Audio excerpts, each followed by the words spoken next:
حەقدەستەکان هەر ساڵ زیاد دەکەن، بەڵام ژیان بەردەوام دژوارتر و سفرەکان بچووکتر دەبنەوە.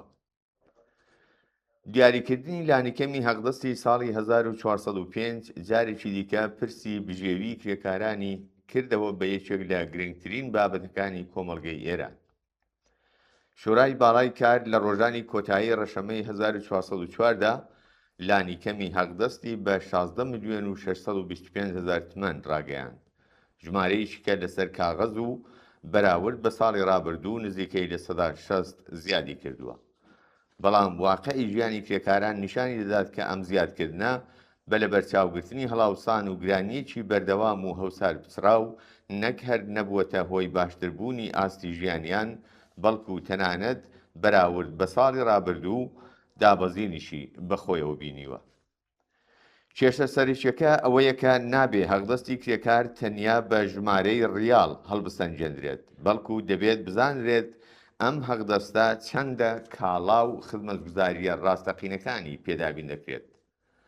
لانیکەمی هەقدەستی ساڵی 1390 نزیکەی 330,000 تمەن بوو و ئێستا گەیشتوتە زیاتر لە 16 ملیۆن تمەن، بەڵام لە هەمان ماوەدا نرخی نیشتەجێبوون، خۆراک، دەرمان، گواستنەوە، پەروەردە و وزە چەندین هێندە زیادی کردووە و بەهای دراوی نیشتمانی هەرەسی هێناوە.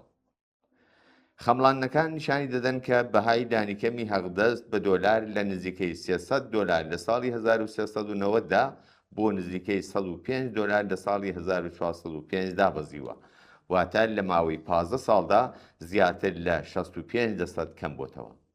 مانای ئەم هەرەسێنانە ئەوەیە کە کرێکاری ئێرانی ئەمڕۆ سەرەڕای وەرگرتنی هەقدەستێکی دەیان هێندە زیاتر لە ڕابردوو، بەڵام لە ڕاستیدا هەژارتر بووە.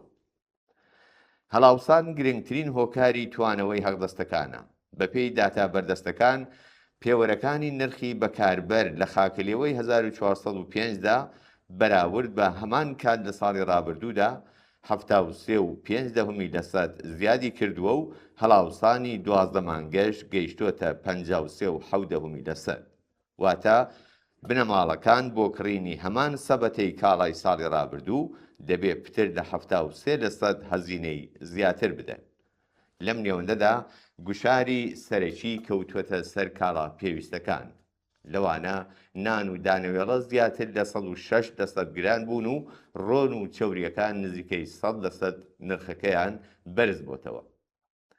لە ڕەشەمەی 1404دا هەڵاوسانی خۆراک و خواردنەوەکان گەیشت بووە زیاتر لە 113%، نان و دانەوێڵە 140% و ڕۆن و چەوریەکان 219%، واتە مانای ئەم ژمارانە بریتیە لە لاچوونی خۆناغ بە خۆناغی جۆرەکانی خۆراک لەسەر سفرەی خەڵک. ئەم گوشارە بۆ دەهاک واتە چینە نزمەکانی کۆمەڵگا گەلێک قورسترە. راپۆرتەکان نیشانی دەدەن کە هەڵاوسانی ساڵانە بۆ دەهەکی دووەم 58.2% و بۆ دەهەکی دەیەم 52% تۆمارکراوە. بۆ دەوڵەمەندەکان هەڵاوسان ڕەنگە بە مانای کەمبوونەوەی بەشێک لە پاشەکەوت یان گۆڕینی جۆری بەکارهێنان بێت، بەڵام بۆ کرێکاران بە مانای لابردنی ژەمە خۆراک، دواکەوتنی کرێی و بێتوانایی لە کڕینی دەرمان و شەرمەزاریە لە بەردەم ماڵ و منداڵەکانیاندا. شەڕیش ئەم دۆخەی خراپتر کردووە. وێرانکاری ڕاستەقینەی شەڕ نەک هەر بەسەر بیناکاندا، بەڵکو بەسەر سفرە خاڵیەکان، هەقدەستە بێبەهاکات خانووە بەکرێگیراوەکان و جەستە ماندووەکانی کرێکاراندا هاتووە. قەیرانی دراو، سستبوونی بەرهەمهێنان و ناسەقامگیری ئابووری هەموویان بوونەتە هۆی ئەوەی نرخەکان بە خێراییەکی هەرچی زیاتر بەرز ببنەوە. ڕۆژنامەی دنیای ئیقتصاد 3 سناریۆی بۆ هەڵاوسان خستۆتە ڕوو. لە گەشتبینانەترین حاڵەتدا و ئەگەر ڕێککەوتن لەگەڵ ئەمریکا بکرێت، هەڵاوسان 49% دەبێت.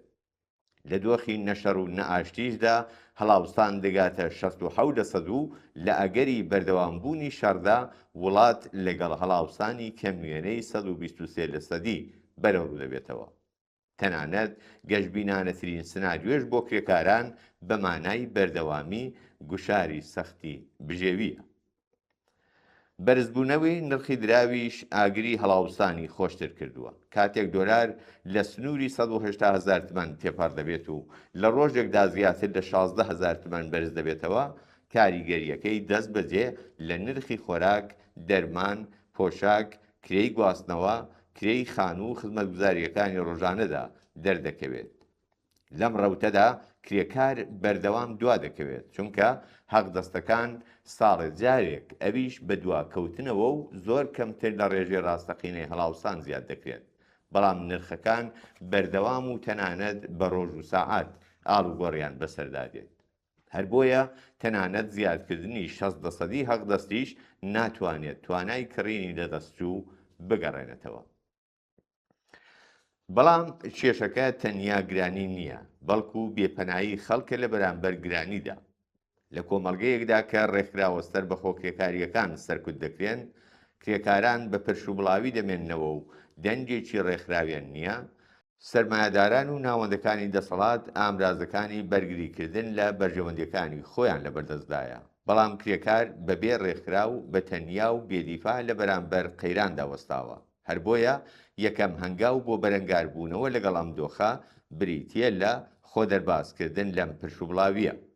کرێکاران لە ناوەندەکانی کار، گەڕەکەکان، کارگەکان، قوتابخانەکان، نەخۆشخانەکان و ناوەندە خزمەتگوزاریەکاندا دەتوانن ئەڵقەی پەیوەندی و هاوپشتی دروست بکەن. ئەم ئەڵقانە تەنانەت ئەگەر بچوشیش بن دەبنە بناغەی ڕێکخراوەگەلێکی گەورەتر و کاریگەرتر. داواکاریە بەپەلە و هەنووکەیەکانی وەک زیادکردنی حەقدەستی گونجاو لەگەڵ هەڵاوسانی ڕاستەقینە، پێدانی حەقدەست کاتی خۆیدا، بیمەی تەواو، قەدەغەکردنی دەرکردنی سەرڕۆیانە لەسەر کار، پشتگیری لە بێکاران، دابینکردنی کاڵا بنەڕەتیەکان، خوێندن و چارەسەری بێبەرامبەر، کۆتایی هێران بە سنووردارکردنی ئینتەرنێت، مافی ڕێکخراوی سربەخۆ و مافی ناڕزایەتی دەربڕینیش دەبێ ڕوون و سەرتاسەری بن. ئەم داواکاریانە دەتوانن کرێکارانی فەرمی و نافەرمی، ژنان و پیاوان، کرێکارانی لەسەر کار و بێکار، موعەلیمان، پەرستاران، خانەنشینان، شۆفیران و کرێکارانی پرۆژەکان بەیەکەوە گرێ بدەن. لە کۆتاییدا بەبێ کۆنتڕۆڵکردنی هەڵاوسان، زیادکردنی ساڵانەی حەقدەست بێسوود دەبێت. حەقدەستەکان هەموو ساڵێک زیاد دەکرێن، بەڵام ژیان بەردەوام دژوارتر و سفرەکان بچووکتر دەبنەوە. سەرچاوەی قەیرانی بژێوی دەگەڕێتەوە بۆ پێکهاتەی دابەشکردنی دەسەڵات و سامان، ئەو شوێنەی کە سەرچاوەکانی کۆمەڵگە لە پێناو شەڕ، سەرکوت، گەندەڵی و بەرژەوەندی گروپە تایبەتەکاندا خەرج دەکرێت، نەک لە پێناو خۆشگوزەرانی و دەوا و دەرمان و پەروەردە و ئاسایشی خەڵکدا. ڕێگەی ڕزگاربوون چاوەڕوانی و بێدەنجی نییە. وەڵامی ڕاستەقینە لە یەکگرتوویی، ڕێکخراوبوونی سربەخۆ، خستنە ڕووی داواکاریە سەرتاسەریەکان و خەباتی بە کۆمەڵدایە لە پێناو ژیانێکی شایستەدا. کرێکاران ئەگەر بە پرشوبڵاوی بمێننەوە دەبنە قوربانیانی بێدەنجی قەیران، بەڵام ئەگەر یەکگرتو و ڕێکخراو بن دەتوانن ببنە هێزێک بۆ گۆڕانکاری.